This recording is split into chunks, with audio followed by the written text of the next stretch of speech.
আজকা করব পালং শাক দিয়া ডাইল। তাই জন্য পালং শাকগুলা সুন্দর করে বাইছা নিছি।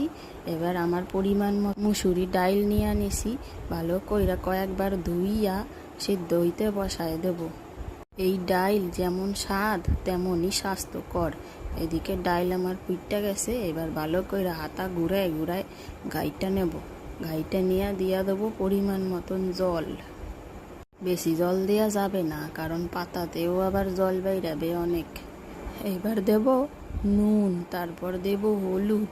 হলুদটা ঠান্ডা জলে দিলেই তাড়াতাড়ি গুইলা যায়। এবার ডালটা ফুটটা উঠতে থাকুক, ততক্ষণে আমি শাকটা কাইটা নিই।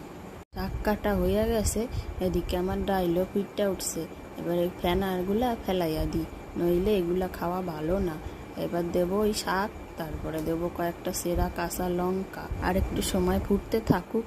এইদিকে কড়াই গরম কইরা তেল দিয়া তাতে শুকনো লঙ্কা ফোড়ন দিয়া, কালো জিরা দিয়া, রসুন কুচি দিয়া, এইবার দেবো সোমবারা। ভালো কইরা একটু লাল লাল কইরা ভাইজা নিয়া ওই ডাইলের মধ্যে ঢাইলা দেবো।